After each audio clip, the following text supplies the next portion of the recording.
السلام علیکم ورحمۃ اللہ 7 کلاس. آج ہم انشاءاللہ باب جو ہمارے پاس بے ہے عبادات، باب دوم کا حصہ بے عبادات، اور اس کا عبادات کا فرسٹ چیپٹر اسلام میں عبادت کا تصور، اس کو ہم آج پڑھیں گے. ہمارے پاس پیج نمبر 15 ہے.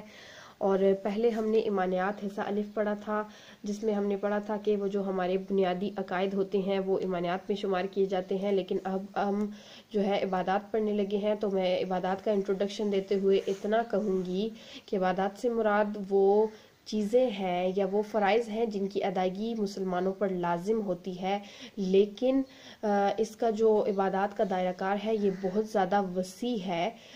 لیکن اس چیپٹر میں ہم نے جو ہے اس کی بنیادی جو چیزیں ہیں جو ارکان اسلام ہیں ان کی تفصیلات پڑھنی ہے.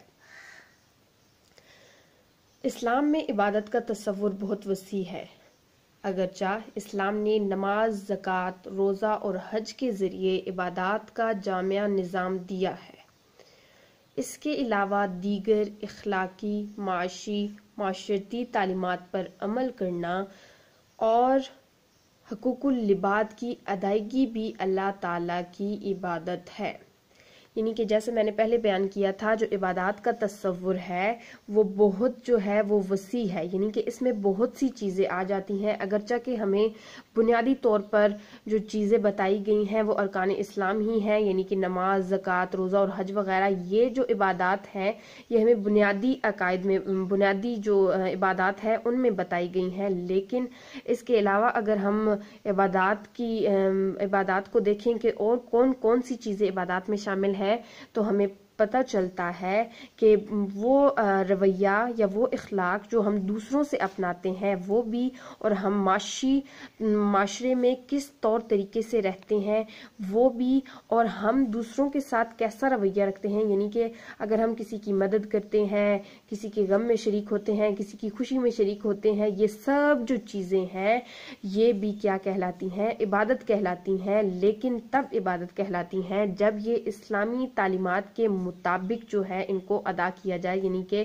معاشرے میں اس طرح سے رہا جائے کہ کوئی دوسرا شخص آپ کی زبان اور ہاتھ سے تکلیف میں مبتلا نہ ہو. اسی طرح دوسروں کی مدد کرنا، دوسروں کے کام آنا وغیرہ وغیرہ، یہ سب چیزیں جو ہیں یہ کیا کہلاتی ہیں؟